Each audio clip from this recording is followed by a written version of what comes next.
Epidermis में है the outermost layer of cells is called epidermis. तो जब हम किसी भी सेल की बात करते हैं तो सेल की जो आउटर मोस्ट लेयर, जो बाहर की जो लेयर होती है, उसको हम एपिडर्मिस बोल देते हैं। ठीक है। उसके बाद है the epidermis is usually made of a single layer of sales.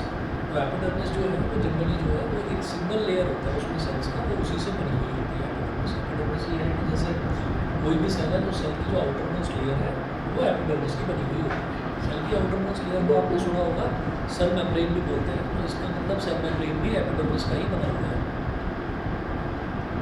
ठीक है, आगे चलते हैं। इन सब plants living in very dry habitats the epidermis may be thicker since protection against water loss is critical. तो जनरली जो भी चीज़ें ऐसी होती हैं जहाँ पर जैसे मान लीजिए वाटर लॉस की बात हम कर रहे हैं, तो जैसे ड्राई हैबिटेट्स की बात हम करते हैं तो ड्राई हैबिटेट्स में ये होता है कि जहाँ पर पानी की बहुत ज़्यादा कमी है, यहाँ पर पानी की बहुत ज़्यादा कमी है तो वहाँ पर इस तरीके के पौधे उगते हैं ज़्यादातर, जैसे कि कैक्टस हो गया। तो कैक्टस की जो आउटर मोस्ट लेयर होती है, मतलब जो बॉडी के बाहर की जो लेयर होती है वो बड़ी हार्ड होती है, थिक होती है। वो थिक क्यों होती है? क्योंकि कहीं उसकी बॉडी में से इवेपोरेशन ना हो, इवेपोरेशन पानी का ना हो, पानी का लॉस ना हो। तो पानी के लॉस को बचा कर रखने के लिए ही क्या होता है कि ऑटोमेटिकली जो उनकी जो लेयर बनी हुई होती है बाहर की वो थिक होती है। और अगर वो लेयर थिक नहीं है किसी भी प्लांट की तो वो क्या होगा कि वो जो प्लांट है वो प्लांट वहाँ पर जी ही नहीं पाएगा, वो सर्वाइव नहीं कर पाएगा। कहाँ पर? ड्राई हैबिटेट्स में, यहाँ पर पानी की बहुत ज़्यादा कमी होती है। ठीक है। अच्छा, तो एपिडर्मिस जो है, एपिडर्मिस जनरली एक सिंगल लेयर का बना हुआ होता है। और एपिडर्मिस जो है, एपिडर्मिस में हम ये कहते हैं कि अगर ड्राई हैबिटेट्स में रहने वाले प्लांट्स की बात करें तो वहाँ पर जो प्लांट्स होते हैं उनकी जो एपिडर्मिस की लेयर है वो काफ़ी टफ और काफ़ी थिक होती है, ताकि वो पूरा प्रोटेक्शन दे सके, पूरा कवर कर ले कि जितना पानी उसके अंदर है प्लांट के अंदर उतना पानी को रिटेन करके रखे, वो इवेपोरेट ना करे। हम ये देखते हैं कि अगर हम ये तो प्लांट सेल्स की बात कर रहे हैं, एनिमल्स की भी अगर बात करें तो हमारी बॉडी में हम ये कहेंगे कि बॉडी की आउटर मोस्ट लेयर कौन सी है? तो बॉडी की आउटर मोस्ट लेयर तो स्किन है। ठीक है। तो जैसे गर्मी बहुत ज़्यादा हो जाती है तो हमें भी स्किन में से पसीना आता है। तो एक तरह से पसीना जब आता है, पसीना हम मान लीजिए हम खेलने कूदने कहीं पर गए हैं और उसमें बहुत ज़्यादा पसीना आया, पसीना बह गया। अब जब पसीना बॉडी में से निकला तो वो इवेपोरेट हो गया। तो आपने नोटिस भी करा होगा खेलने कूदने के बाद या कोई भी फिजिकल एक्टिविटी करने के बाद आपको प्यास लगती है। प्यास लगती है इस वजह से कि बॉडी में जितने पानी की रिक्वायरमेंट थी उतना पानी बचा नहीं, वो पानी ख़त्म हो गया, वो पानी इवेपोरेट हो गया। तो इसलिए बॉडी को पानी की ज़रूरत पड़ती है और फिर आप पानी पीकर बॉडी को न्यूट्रलाइज कर देते हैं। तो वही चीज़ है प्लांट्स जो है, प्लांट्स के पास तो ये चीज़ है नहीं ना कि वो चलें उठकर जाएँ कहीं पर वाटर बॉडी के पास जाकर पानी पीने अपने आप से। उनकी तो रूट्स ही करते हैं इसका पानी का एब्जॉर्प्शन करना। तो अगर ड्राई हैबिटेट्स की बात करें जहाँ पानी की वैसे ही कमी है तो वहाँ पता चला कि इवेपोरेशन ही चल रहा है प्लांट्स की बॉडी में से, तो प्लांट बेचारा एग्जिस्ट ही नहीं कर पाएगा, सर्वाइव नहीं कर पाएगा। ठीक है। तो इसलिए जो ड्राई हैबिटेट्स में जो पौधे होते हैं उन पौधों की एक्सटीरियर जो कवरिंग होती है, आउटर मोस्ट जो लेयर होती है, बड़ी टफ होती है, बड़ी हार्ड होती है। The entire surface of a plant has this outer covering of epidermis. It protects all the parts of the plant. तो प्लांट का जो पूरा का पूरा सरफेस है उस पर ये आउटर मोस्ट कवरिंग होती है और ये जो आउटर मोस्ट कवरिंग है पूरे के पूरे प्लांट को प्रोटेक्ट भी करती है, बचाती भी है आंधी से या किसी भी और चीज़ से, हवा से, धूप से, बहुत ज़्यादा धूप से नुकसान होता है पौधों को, उन सब चीज़ों से उसको बचाती है। Epidermal cells on the aerial parts of the plant often secrete a waxy water resistance layer on their outer surface.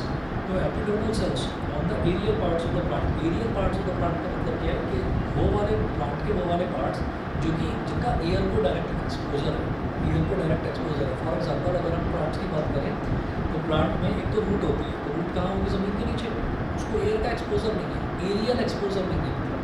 तो एरियल एक्सपोजर का मतलब क्या है कि जो हवा में है प्लांट का जो भी हिस्सा है, मतलब रूट के अलावा जो भी हिस्सा है वो सारा का सारा हवा में है। तो epidermal cells of the aerial parts of the plant, aerial parts मतलब वो वाले प्लांट के वो वाले पार्ट्स जो कि एयर में, aerial parts of the plant often secrete a waxy water resistance layer on their outer surface. तो ऐसे जो एपिडर्मल सेल्स हैं ऐसे प्लांट्स के जिनका एरियल पार्ट्स बाहर रहता है तो उसमें क्या होता है कि उसमें वो ना एक वैक्सी सब्सटेंस भी सिक्रीट करती है एपिडर्मिस। एपिडर्मिस एक वैक्सी सब्सटेंस सिक्रीट करती है। This aids in protection against loss of water, mechanical injury and invasion by parasitic fungi. तो वैक्सी सब्सटेंस का मतलब क्या है कि जब भी कभी हम किसी भी प्लांट की बात करेंगे और अगर आपने प्लांट का कभी कोई रूट निकला हुआ देखा हो, प्लांट को अगर हमने ज़मीन में से निकाल लिया तो उसका रूट अगर आपने निकला हुआ देखा हो तो आप ये देखेंगे कि जो ऊपर वाला पोर्शन होता है, जो एयर को जिस एयर में जो पोर्शन है प्लांट का, मतलब ऊपर वाला जो पोर्शन है वो तो बड़ा हार्ड होता है, बड़ा रिजिड होता है, और जो नीचे रूट वाला पोर्शन है वो काफ़ी सॉफ्ट होता है। उसके कंपेरिजन रूट वाले पोर्शन के कंपेरिजन में काफ़ी सॉफ्ट होता है।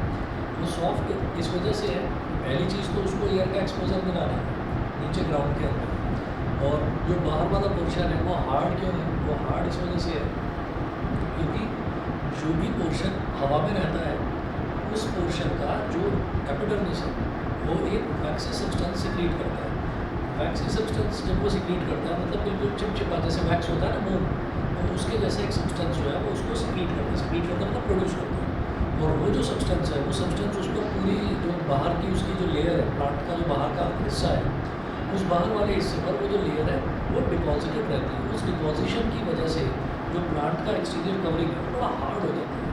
ठीक है, तो कोई भी प्लांट आप अगर देखेंगे तो वो बाहर से बड़ा मुलायम नहीं मिलेगा, और बाहर से काफ़ी रिजिड होता है, काफ़ी टफ होता है। अच्छा, तो वो जो लेयर बनाते हैं उसका एक प्रोटेक्टिव रोल होता है। तो since it has a protective role to play, cells of epidermal tissue form a continuous layer without intercellular spaces। क्योंकि इसका एक प्रोटेक्टिव रोल होता है। प्रोटेक्टिव रोल का मतलब ये है कि बचाता है प्लांट को, तो इसलिए इनका जो इनकी जो पूरी की पूरी लेयर होती है ना, एपिडर्मिस की जो लेयर होती है, क्योंकि उसको काम करना है प्रोटेक्शन का, उसमें बीच बीच में स्मॉल पोर्स नहीं होते। स्मॉल पोर्स अगर होंगे उसमें तो उसमें तो फ्लेक्सिबिलिटी आ जाएगी ना। आप यही सोचें कि जैसे मान लीजिए कोई भी चीज़ है वो बड़ी हार्ड है, अब उसको आपने क्या करा, मान लीजिए कार्डबोर्ड ये काफ़ी हार्ड है, अब आपने क्या करा उसमें छोटे छोटे होल्स कर दिए। होल्स कर दिए तो इंटरसेलुलर स्पेस हो गया बीच में, अब आप उसको मोड़ कर देखें तो आसानी से मुड़ जाएगा। ठीक है, क्योंकि अब वो जो है उसके बीच में इंटरसेलुलर स्पेस हो गया तो उसको मुड़ने की जगह मिल रही है, उसको मुड़ने की जगह मिल रही है, आपने छोटे छोटे होल्स कर दिए उसमें। तो क्योंकि एपिडर्मिस का काम जो है वो प्रोटेक्शन का होता है, वो प्लांट्स को प्रोटेक्ट करती है, उसके आउटर मोस्ट लेयर को प्रोटेक्शन प्रोवाइड करती है, तो उसमें कहीं पर किसी तरीके का होल नहीं होता, यानी कि इंटरसेलुलर स्पेस उसमें होता ही नहीं। समझ गए? आगे चलते हैं। Most epidermal cells are relatively flat. ज़्यादातर जो एपिडर्मल सेल्स होते हैं वो क्या होते हैं, बिल्कुल फ्लैट होते हैं। Often their outer and side walls are thicker than the inner wall. तो जितने भी एपिडर्मल सेल्स होते हैं वो ज़्यादातर फ्लैट होते हैं, और जो उनकी आउटर मोस्ट लेयर होती है, एपिडर्मिस की भी तो एक लेयर होगी। जैसे आपने प्लांट को देखा तो प्लांट के बाहर बड़ा सा स्टेम है, प्लांट के बाहर हम देखेंगे तो बाहर पूरा एक स्किन जब डिपॉजिटेड होती है, बड़ी हार्ड होती है। किसी चाकू जैसी चीज़ से अगर उसको स्किन को आप उतारने की, छीनने की कोशिश करोगे तो बड़ी ताकत लगानी पड़ेगी, तब जाकर वो स्किन उतरेगी। नीम का पेड़ कभी चेक करो, कभी बरगद का पेड़ चेक करो, वो जो बड़े बड़े पेड़ हैं जिनका बड़ा बड़ा स्टेम होता है, उसकी आउटर मोस्ट कवरिंग को आप उतारने की कोशिश करो, या तो उतरेगी नहीं, और अगर उतरेगी तो बड़ी ताकत लगानी पड़ेगी। और जब आप उसको उतारेंगे, उतारने के बाद में आप ये सोचें कि आप उसको एक तरफ से भिगो रहे हैं तो क्या वो दूसरी तरफ भी वो गीला हो जाएगा? वो दूसरी तरफ गीला नहीं होगा। उसका रीज़न यही है कि वो इंटरसेलुलर स्पेस उसमें है ही नहीं। फॉर एग्जांपल, अगर हमने इसमें इस मैटर अराउंड अस प्योर वाले चैप्टर में हमने मटके वाला एग्जांपल देखा, अर्थन पॉट जो होता है, तो अर्थन पॉट उसमें क्या है कि पानी डाला तो अंदर से तो पूरा भीग गया, पूरा गीला हो गया। ऐसा क्या है कि वो बाहर से भी गीला हो जाता है। वो बाहर से इस वजह से गीला हो जाता है क्योंकि जो उसकी सरफेस है उसमें स्मॉल पोर्स होते हैं, उन स्मॉल पोर्स में वाटर एंटर कर जाता है, तो इसीलिए वो वाटर धीरे धीरे वो बाहर की तरफ भी आ जाता है, तो बाहर वो वाटर की एक लेयर डिपॉजिट हो जाती है। तो क्या है कि उसमें छोटे छोटे पोर्स हैं, अगर पोर्स ना हो तो बिल्कुल प्लास्टिक की बॉटल की तरह हो जाएगा खड़ा में। कैसे? प्लास्टिक की बॉटल में अंदर आप कैसा भी पानी रखें, बाहर से तो वो गीला नहीं होगा ना, तो बाहर से गीला नहीं होगा क्योंकि उसमें स्मॉल पोर्स है ही नहीं। बताइए क्लियर? ठीक, आगे चलते हैं। अगला टॉपिक हमें देखना है स्टोमेटा। अभिराज मेरी आवाज़ आ रही है? समझ गए इतना?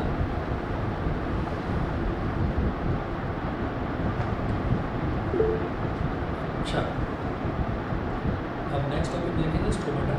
स्टोमेटा में है the small pores here and there in the epidermis of the leaf are called stomata.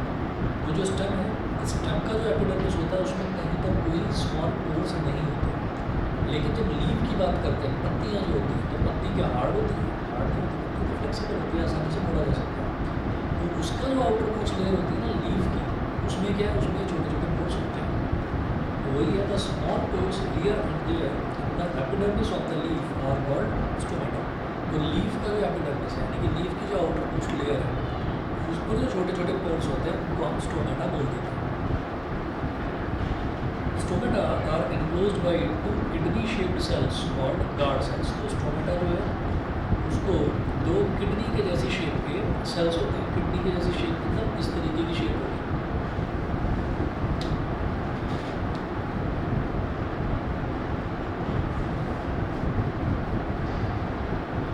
ऐसी शेप होती है।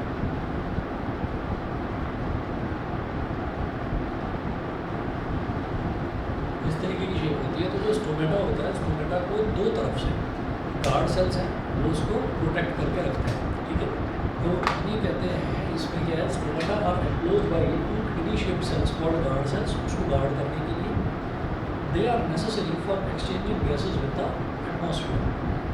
तो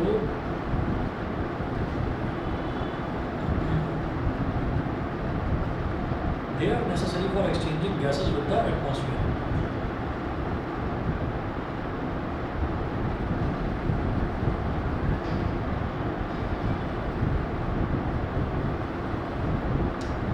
अच्छा, तो गार्ड सेल्स के थ्रू ही क्या होता है कि जो ये है, ये गैसेस को, जो स्टोमेटा है, ये गैसेस का एक्सचेंज करता है। जैसे फॉर एग्जांपल हमने ये कहा कि लीव है, कोई प्लांट की कोई लीव है, पत्ती है, उसमें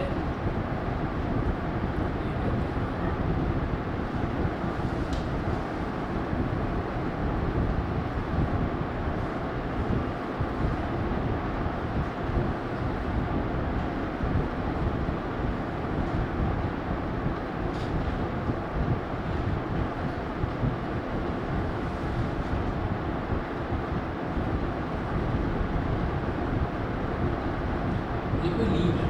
अब इसमें क्या होता है कि इसमें हमने कहा कि इसका जो आउटर मोस्ट लेयर है, इस लीफ की जो आउटर मोस्ट लेयर है, उस पर छोटे छोटे छोटे छोटे स्मॉल स्मॉल पोर्स हैं आउटर मोस्ट लेयर में। ठीक है, इसके पीछे की तरफ देखेंगे तो वहाँ पर भी छोटे छोटे छोटे छोटे पोर्स हैं। ठीक, अच्छा, तो अब ये जो स्मॉल स्मॉल पोर्स हैं, इन स्मॉल स्मॉल पोर्स में तो एयर तो चली जाएगी भाई। जहाँ पर भी कहीं छोटे छोटे ओपनिंग्स होंगी, छोटे छोटे पोर्स होंगे, यानी कि छोटे छोटे छेद होंगे, तो वहाँ पर एयर तो एंटर कर जाएगी, आगे से भी एंटर कर जाएगी, पीछे से भी एंटर कर जाएगी। तो एयर एंटर कर रही है, तो हम ये कहेंगे कि यार एक्सचेंज ऑफ गैसेस इसमें कैसे होगा। आगे भी पोर है, पीछे भी पोर है, तो इधर से एयर आई और पीछे से निकल गई। तो इसको तो लीव को तो रेस्पायर करने के लिए, सांस लेने के लिए इसको तो एयर की ज़रूरत थी, एयर तो रुकी नहीं इसके पास। हम ये कहेंगे कि अच्छा एयर कैसे रुकेगी। तो एयर को रोकने के लिए ही नेचुरली भगवान ने लीव्स के साथ में क्या काम करा है कि जो एपिडर्मिस है ना, एपिडर्मिस के दोनों तरफ गार्ड सेल्स बना रखे हैं कि एयर आई, गार्ड सेल्स उसको एयर को एंट्रैप कर देते हैं। और एयर में बेसिकली इसको जो प्लांट्स हैं, प्लांट्स को भी सांस लेने के लिए, रेस्पायर करने के लिए इनको भी ऑक्सीजन की ज़रूरत होती है, कार्बन डाइऑक्साइड की ज़रूरत नहीं होती। हम कहते हैं ना प्लांट्स कार्बन डाइऑक्साइड लेते हैं और ऑक्सीजन छोड़ते हैं, तो ठीक है, वो कार्बन डाइऑक्साइड सांस लेने के लिए नहीं लेते, वो कार्बन डाइऑक्साइड को लेते हैं एटमॉस्फेयर से अपना फूड प्रिपेयर करने के लिए। फोटोसिंथेसिस वाला प्रोसेस वो बिना कार्बन डाइऑक्साइड के नहीं होता। ठीक है, तो वो क्या करते हैं, वो एब्जॉर्ब कर लेते हैं बाहर से ऑक्सीजन को एब्जॉर्ब करा, ऑक्सीजन को एब्जॉर्ब करा, तो एब्जॉर्ब करने के लिए वो पीछे से बाहर में निकल जाए, क्योंकि पीछे भी कोर्स है, तो उसको पीछे गार्ड सेल्स लगे रहते हैं उसको रोकने के लिए। तो वो गार्ड सेल्स ओपन कब होते हैं, वो गार्ड सेल्स ओपन तब होते हैं जब पूरा जो ऑक्सीजन है, ऑक्सीजन प्लांट यूज़ कर लेता है, यूज़ करने के बाद में कार्बन डाइऑक्साइड जब वो छोड़ता है, तब वो गार्ड सेल्स ओपन हो जाते हैं कि हमें अब कार्बन डाइऑक्साइड यहाँ से निकालना है। ठीक है, अच्छा आगे चलते हैं। अब transpiration, loss of water in the form of water vapour also takes place through stomata. तो ट्रांसपिरेशन पता है क्या होता है, ये जैसे हम मान लीजिए हम खेल कर आए, हमने टी शर्ट वगैरह कुछ पहन कर खेल कर आए, पूरा चेस्ट पर बैक पर सब जगह पसीने पसीने बुरा हाल हो रहा है। हम क्या करते हैं, हम ऐसे करके फूंक मारते हैं अंदर, है ना, और जैसे फूंक मारते हैं तो बड़ा अच्छा ठंडा ठंडा लगता है, मज़ा आता है, बहुत बढ़िया। ठीक है, वो क्या होता है, आप क्या कर रहे हैं, आप इवेपोरेशन की रेट बढ़ा रहे हैं। रेट ऑफ इवेपोरेशन कैसे बढ़ता है, या तो हवा जो धूप है, या तो धूप से इवेपोरेशन बढ़ेगा, या फिर एयर अगर आप पास कराएं, जैसे मतलब गीले कपड़े हैं, तो गीले कपड़ों को आपने क्या करा, गीले कपड़ों को आपने धूप में रख दिया, तो वो जितना भी उसमें पानी है, उस पानी को सबको धूप इवेपोरेट कर लेगी, सनलाइट इवेपोरेट कर लेगी। ठीक है, अब सनलाइट कपड़ों को नहीं इवेपोरेट कर सकती ना, कि कपड़े ही उड़ जाएँ और सन की तरफ चले जाएँ, तो उसमें जितना पानी है वो पानी उसने खींच लिया, पानी चला गया तो कपड़े सूख जाते हैं। और इसी तरीके से अगर मान लीजिए सनलाइट नहीं है, तो सनलाइट नहीं है तो उससे क्या होगा, सनलाइट ना होने से ये होगा कि भाई आपने सोचा कि चलो भाई यहाँ पर कपड़ा मैंने फैला दिया, पंखे के नीचे पंखा चला दिया, तो पंखा चलाने से भी कपड़े सूख जाते हैं, तो उससे इवेपोरेशन का रेट फास्ट हो जाता है। तो हम क्या करते हैं कि जो हमारी बॉडी से जो स्वेटिंग होती है ना, तो स्वेटिंग जब होती है तो हमारी स्किन से जब वो स्वेट बाहर निकल जाता है, और बाहर निकलने के बाद में जब मान लीजिए हम फूंक मार रहे हैं, यहाँ पे पसीने आ रखे हैं हमको और हम एकदम पंखे के नीचे बैठ गए, हमें बड़ा अच्छा लगता है। ठीक है, नॉर्मली अगर आप बैठे हैं ऐसे पंखे के नीचे तो आप देखो ठीक है, पंखा चल रहा है बहुत बढ़िया, लेकिन अगर आपको पसीने आ रखे हैं, पूरी बॉडी भीगी हुई है, तब आप पंखे में बैठ जाए तो आपको छींक भी आ सकती है। उसका रीज़न यही है कि बॉडी का टेम्परेचर एकदम से डाउन होता है। ठीक है, तो ये जो स्वेटिंग है ना, एयर मतलब इसमें हो क्या रहा है, वाटर का लॉस हो रहा है, बॉडी में से वाटर निकल रहा है और निकल कर एटमॉस्फेयर में डिजॉल्व हो रहा है वाटर। ठीक, इसी तरीके से जो प्लांट्स हैं, प्लांट्स में लीव्स में से वाटर निकलेगा और निकल के एटमॉस्फेयर में डिजॉल्व होगा। तो ये जो वाटर का लॉस होता है from the skin of a plant, from the skin of a human being, ठीक है, हमारी जो मतलब जो ह्यूमन बीइंग्स में जो loss of water that is in the form of sweating होती है। और प्लांट्स के केस में, प्लांट्स तो कभी पसीना आता हुआ दिखाई नहीं दिया कि प्लांट्स को कोई पसीना आ रहा हो, तो प्लांट से थोड़ा वाटर जो है वो इवेपोरेट होता रहता है। ठीक है, अच्छा, तो अब जब प्लांट से पूरा थोड़ा पानी इवेपोरेट होता रहता है, प्लांट से इवेपोरेशन होना, ह्यूमन बीइंग्स में स्वेटिंग होना, इसी प्रोसेस को कहते हैं ट्रांसपिरेशन, क्या बोलते हैं, ट्रांसपिरेशन। ठीक, तो वही है कि ट्रांसपिरेशन जो होता है ये भी स्टोमेटा के थ्रू ही होता है। वही ट्रांसपिरेशन, लॉस ऑफ वाटर, पानी का निकलना, पानी तो तभी निकलेगा ना जब आपके छोटे छोटे पोर्स होते हैं, और छोटे छोटे पोर्स कहाँ पर होते हैं, स्टोमेटा में होते हैं, स्टोमेटा को स्मॉल पोर्स बोलते हैं, समझ गए। ठीक, तो हमने स्टोमेटा में अभी ये देखा, the small pores here and there in the epidermis of the leaf are called stomata. तो लीफ का जो एपिडर्मिस यानी कि लीफ की जो आउटर मोस्ट लेयर है उसमें छोटे छोटे पोर्स होते हैं, जिनको हम स्टोमेटा बोलते हैं। सेकेंड है, stomata are enclosed by two kidney shaped cells called guard cells, they are necessary for exchanging gases with the atmosphere. तो गार्ड सेल्स जो होते हैं, दो किडनी की शेप के गार्ड सेल्स होते हैं, वो स्टोमेटा को एनक्लोज करके रखते हैं अपने अंदर, ताकि जो गैसेस हैं, गैसेस का लॉस ना हो। ठीक, जो गैस आई है वो एटलीस्ट स्टोर तो हो सके, स्टोर होकर यूटिलाइज तो करें प्लांट उसको, और फिर उसके बाद जो कार्बन डाइऑक्साइड रिलीज होगी, फिर गार्ड सेल्स हट जाते हैं, कार्बन डाइऑक्साइड को रिलीज कर देते हैं। ठीक है, अच्छा, और ट्रांसपिरेशन क्या है, transpiration in the form of water vapour also takes place through stomata. तो ट्रांसपिरेशन भी स्टोमेटा के थ्रू ही होता है।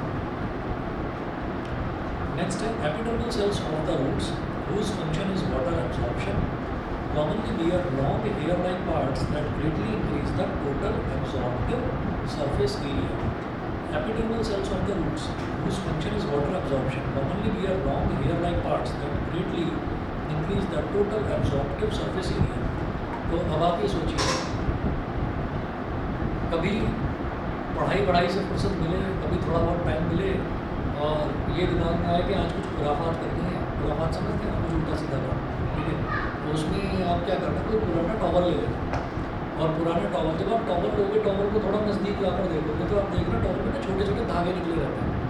ठीक है, वो धागे कैसे निकलते हैं, तो जैसे टॉवल की सरफेस है, यहाँ पर एक धागा स्टिच करा हुआ होता है और वो घूम कर फिर वहीं उसी पोर्शन में चला जाता है, फिर एक बराबर में धागा निकला हुआ होता है, वो वहाँ चला जाता है। तो इस तरह से धागे होते हैं, वो धागे बड़े सॉफ्ट होते हैं, तो टॉवल पर जब हाथ फेरते हैं तो उनको बड़ा सॉफ्टनेस की फीलिंग आती है।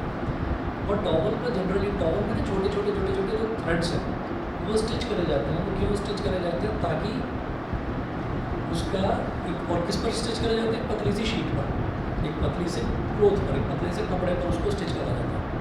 तो अगर टॉवल जो है टॉवल पर से छोटे छोटे सारे थ्रेड्स आपने काट काट कर निकाल दिए बाहर। अब टॉवल देखोगे तो टॉवल बिल्कुल पतला सा कपड़ा बचे। अब उस टॉवल से पोंछते रहो, हाथ को नहा धोकर निकलो, पोंछते रहो, कुछ ही नहीं। वो जितना भी पानी है वो इधर का उधर फैल जाएगा, उधर का इधर फैल जाएगा। ठीक है, तो टॉवल में ऐसा क्या है कि टॉवल पानी को पूरा एब्जॉर्ब कर लेता है। टॉवल में वही है जो हमारे बालों में है। ठीक है, हम नहाते हैं तो पूरी बॉडी में तो पानी ऐसे फ्लो करके बाहर निकल जाता है, गिर जाता है, लेकिन बालों में रुक जाता है पानी। ठीक है, और बालों में रुक जाता है, फिर बालों को झाड़ झूड़ कर साफ सूफ करके पानी निकालना पड़ता है। तो ये चीज़ होती है कि जो ऐसे पतले थ्रेड लाइक स्ट्रक्चर होते हैं, इनके अंदर एक एब्जॉर्प्टिव पावर होती है, इसमें पानी रुकने की कैपेसिटी होती है। तो क्या होता है कि जो रूट्स होती है, प्लांट्स की जो रूट्स होती है, रूट्स को कभी आप देखेंगे तो उसमें से पतले पतले पतले पतले धागे जैसे, हेयर जैसे, बालों के जैसे छोटे छोटे छोटे छोटे रेशे निकले रहते हैं। उसको क्या बोलते हैं? सिलिया बोलते हैं, CILIA। इसमें बोला है epidermal cells of the roots, roots के जो एपिडर्मल सेल्स हैं whose function is water absorption, उनका काम है वाटर absorption का। They commonly bear long hair-like parts that greatly increase the total absorptive surface area। तो होता क्या है कि मिट्टी अगर गीली हुई, तो मिट्टी अगर गीली हुई या तो आपने पानी दे दिया पौधे में, और या फिर बरसात हो गई, ठीक, तो पानी मिल गया कैसे भी करके आसपास की मिट्टी को। मिट्टी तो गीली हुई, तो गीली मिट्टी में से पानी एब्जॉर्ब करने का काम जो रूट्स के जो हेयर लाइक स्ट्रक्चर होते हैं, पतले पतले जो हेयर जैसे स्ट्रक्चर होते हैं, वो पानी को खींचते हैं और एब्जॉर्ब करते हैं। समझ गए? तो वो जो है वो एपिडर्मल सेल्स के ही बने रहते हैं। वो जो हेयर्स है ना, वो ऐसा थोड़ी है कि किसी इंसान के बाल काट कर वहाँ पर चिपका लिए नीचे, ठीक है, ऐसा नहीं है। और क्या है, वो नेचुरली ग्रो करते हैं वो हेयर लाइक स्ट्रक्चर, और वो किसके बने होते हैं? एपिडर्मिस के ही बने होते हैं। सही है जी? क्लियर है? हाँ, सो गए? सोने की पोजीशन में सीधे तो बैठ जाओ, ऐसे तो नींद ही आएगी। पानी पी लो, आज भी स्विमिंग पूल से आए, दिन में सोए थे, बायोलॉजी सब्जेक्ट ही आता है, ऐसा इसमें नींद आती है। हाँ,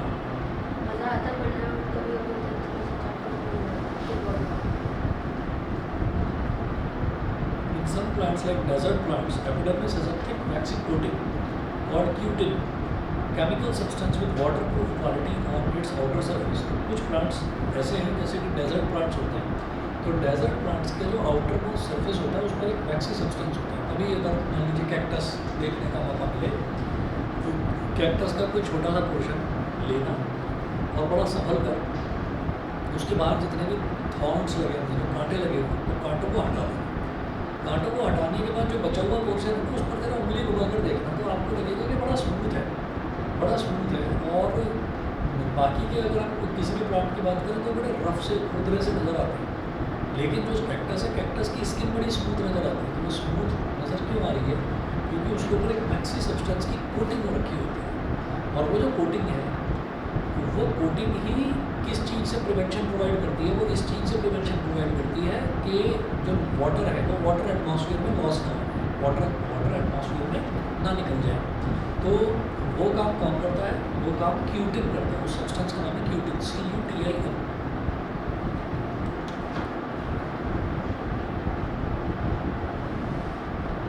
CUTIN, और ये भी एपिडर्मिस का ही बना हुआ होता है।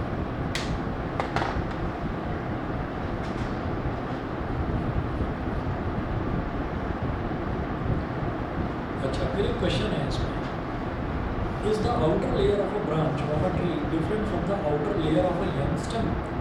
Is the outer layer of a branch of a tree. तो ब्रांच ऑफ अ ट्री का मतलब क्या है कि ट्री है और ट्री की ब्रांच निकली हुई है, और ब्रांच की जो आउटर मोस्ट लेयर है, आउटर मोस्ट कवरिंग है, ब्रांच जैसी हमें बाहर से दिखाई देती है, पेड़ की कोई भी ब्रांच निकली है, is it different from the outer layer of a young stem? Young stem का मतलब जो अभी अभी स्टेम नया नया निकला है, ठीक है, तो अभी वो ग्रो नहीं करा ठीक से, तो पतला सा स्टेम है, तो पतला सा स्टेम निकला है जिसको हम डंडी बोल देते हैं, पतली सी भी डंडी है, तो उसकी आउटर मोस्ट लेयर, और एक जो पूरा डेवलप्ड स्टेम है जो कि काफ़ी बड़ा है, मोटा है, तो वो जो है उसकी आउटर मोस्ट लेयर में कुछ अंतर होता है।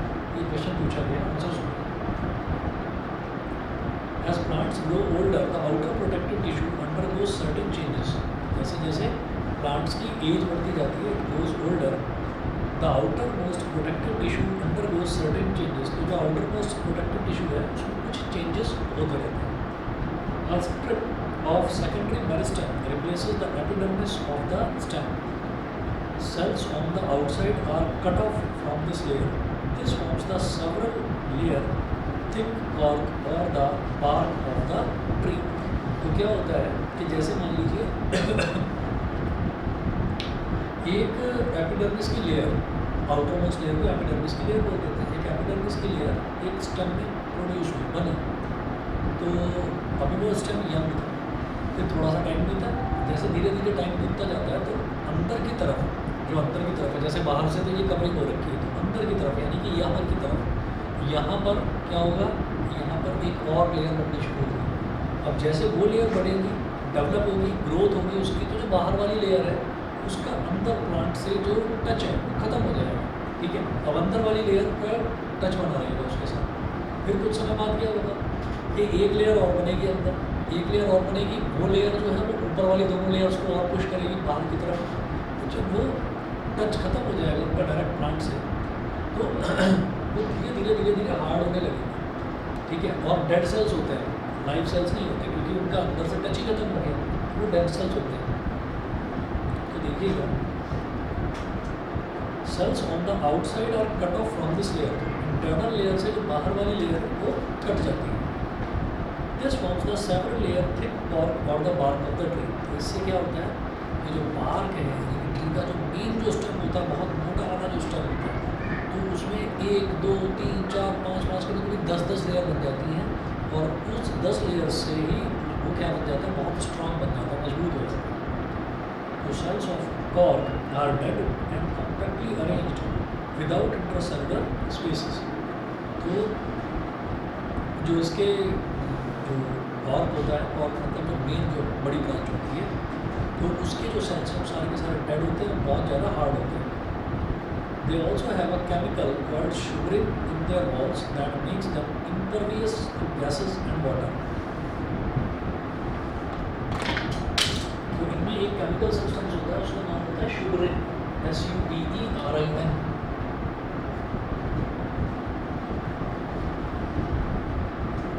सुबरिन। अब ये जो सब्सटेंस है, ये सब्सटेंस प्लांट्स को इंटरनल वाली जो लेयर है उससे बिल्कुल अलग कर देता है, और दूसरा ये उसको इतना स्ट्रॉन्ग इतना इम्परवियस बना देता है। इम्परवियस का मतलब जिसमें पोर्स नहीं होते। ठीक है, कि पानी बाहर से कितना भी पड़े, ये नहीं है कि बाहर से आपने पूरा उसका स्टेम निकाल दिया तो वो पूरा का पूरा जो पानी है वो एब्जॉर्ब करके अंदर ले जाएगा, ऐसा नहीं होता। आप प्लांट को बाहर से आप ऐसे पानी डालो तो वो पानी सारा का सारा बहकर नीचे आ जाता है।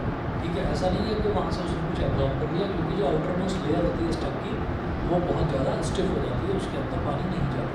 ठीक है, क्योंकि बहुत सारी लेयर्स बन जाती हैं उस पर एपिडर्मिस की। एक लेयर बनी, दूसरी उसके नीचे से बनी, उसने पहली वाली को कट ऑफ कर दिया प्लांट से, तीसरी बनी उसने पहली और दूसरी को कट ऑफ कर दिया, चौथी बनी उसने पहली दूसरी तीसरी को कट ऑफ कर दिया। तो ये लेयर्स डेड हो जाती हैं और बहुत ज़्यादा स्ट्रॉन्ग हो जाती हैं। इन्हीं से प्लांट्स को स्ट्रेंथ मिलती है।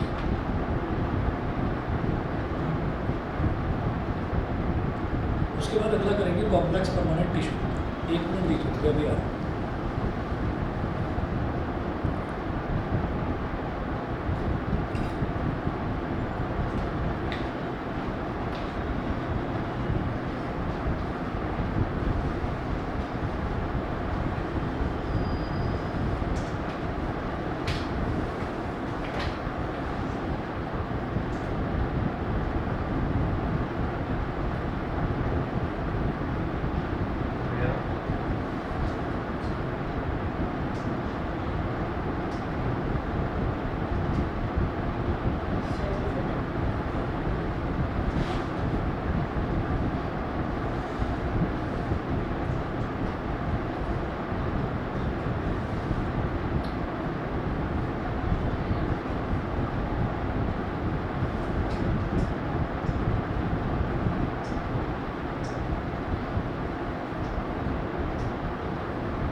लो भाई, लाइफ में कुछ भी करो, लाइट और भाग गई।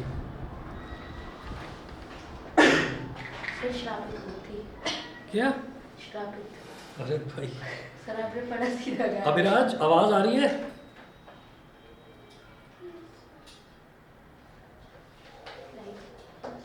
अभिराज, मेरी आवाज आ रही है?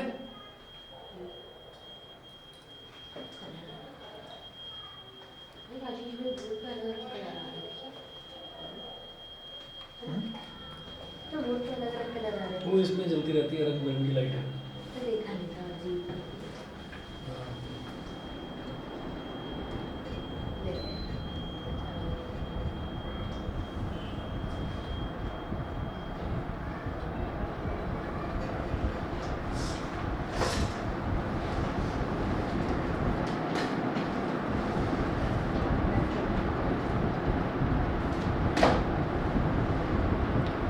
चलिए जी, अगला देखेंगे complex permanent tissue.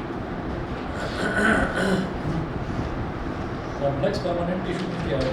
Complex tissues are made up of more than one type of cells. All these cells coordinate to perform a common function.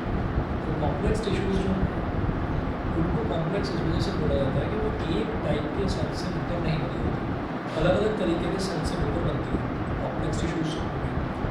All these cells coordinate perform a common function. तो अलग अलग तरीके के sales से मिलकर जो tissue बनती है उसको हम कॉम्प्लेक्स टिश्यू बोलते हैं।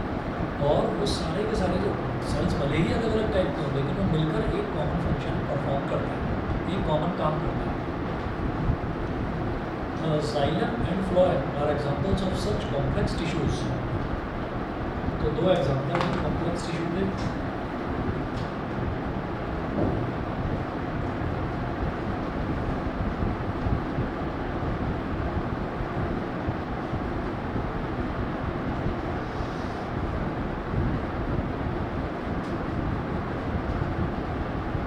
जाइलम और एक है फ्लोएम। जाइलम और phloem. Xylem and phloem are examples of such complex tissues. They are both conducting tissues and constitute a vascular bundle. Vascular bundle मतलब क्या होता है? कि जैसे छोटी छोटी नर्व्स के बंडल होता है, तो उसको vascular bundle बोलते हैं। तो they are both conducting tissues. Conducting tissues का मतलब है कि एक जगह से दूसरी जगह तक न्यूट्रिएंट्स को ले जाना, वाटर को ले जाना, ठीक है, इन सब चीज़ों को एक जगह से दूसरी जगह तक ले जाना, इसको कंडक्टिव टिश्यू बोलते हैं। फॉर एग्जाम्पल, हम अगर अपनी बॉडी की बात करें तो ह्यूमन बॉडीज़ में अलग अलग तरीके की नर्व्स होती है। तो वो जो नर्व्स हैं बेसिकली तीन टाइप्स की होती हैं जो पूरी ह्यूमन बॉडी में मिलती हैं। एक तो कैपिलरीज होती है, एक आर्टरीज होती है और एक होती है वेन्स। तो ये जो तीनों हैं, कैपिलरीज, आर्टरीज और वेन्स, इनके थ्रू ब्लड, वाटर, ये सारी चीज़ें जो है इनका फ्लो होता है बॉडी के अंदर, ठीक है। तो जिस भी चीज़ के थ्रू न्यूट्रिएंट्स का फ्लो होगा उसको हम बोलेंगे कंडक्टिव टिश्यूज़। तो ये कंडक्टिव टिश्यूज से मिलकर बनी होती है। तो जाइलम और फ्लोएम दो तरीके की ऐसी टिश्यू हैं जिसमें न्यूट्रिएंट्स का, वाटर का, इन सारी चीज़ों का कंडक्शन होता है। कंडक्शन मतलब एक जगह से दूसरी जगह तक ले जाना। They are both conductive tissues and constitute a vascular bundle. तो दोनों की दोनों कंडक्टिव टिश्यूज होती हैं और इनसे मिलकर एक वस्कुलर बंडल तैयार हो जाता है, ठीक है। अब आगे देखते हैं। Vascular or conductive tissue is a distinctive feature of the complex plants, one that has made possible their survival in the terrestrial environment. तो ये जो vascular और conductive tissue है, ये जो बनती है प्लांट्स में, vascular या conductive tissue जो बनती है प्लांट में, ये एक ऐसा डिस्टिंक्टिव फीचर है। डिस्टिंक्टिव फीचर का मतलब क्या है कि प्लांट्स को बाकी ऑर्गेनिज्म से अलग इस तरह से बना देता है कि ये टेरेस्ट्रियल एनवायरनमेंट में प्लांट्स जो है सर्वाइव कर जाते हैं। टेरेस्ट्रियल एनवायरनमेंट का मतलब क्या है कि कभी पानी है, कभी बहुत ज़्यादा धूप है, कभी बहुत ज़्यादा सर्दी है, कभी कुछ है, कभी कुछ, हर तरीके का जो एनवायरनमेंट है उसमें जो प्लांट्स हैं सर्वाइव कर जाते हैं। फॉर एग्जाम्पल, हमारी जो बॉडी है, हमारी बॉडी को एक जैसा ही टेम्परेचर चाहिए होता है, ठीक है। हमारी बॉडी एक जैसा टेम्परेचर मेंटेन करती है 38.5 डिग्री सेल्सियस। और अगर बात करें इसकी फ़ारेनहाइट की तो 98.2 या 98.3 डिग्री फ़ारेनहाइट होता है। लेकिन जो प्लांट्स हैं, प्लांट्स में क्या होता है कि अगर मान लीजिए सुबह तो बहुत कड़ाके की धूप निकल रही थी वो धूप को भी झेल जाता है, ठीक है। और बारिश हो गई तो बारिश को भी झेल जाता है, ठंड हो गई उसको भी झेल जाता है। प्लांट्स बीमार थोड़ी पड़ते हैं, उनको जरा सा टेम्परेचर भी चेंज हुआ बीमार पड़ गए और डॉक्टर के यहाँ जाना पड़ रहा है, कुछ इलाज करना पड़ रहा है, तो ऐसा नहीं होता, ठीक है।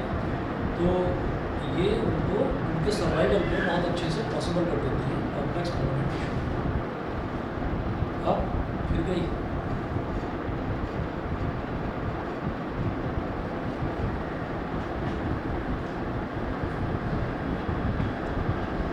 जाइलम कंसिस्ट ऑफ, अब जो जाइलम है, जाइलम में क्या क्या चीज़ें होती हैं?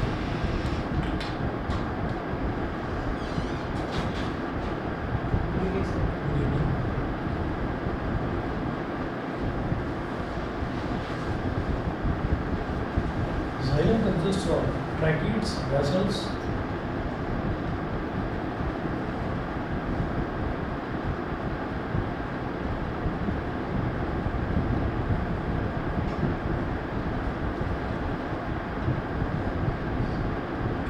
vessels,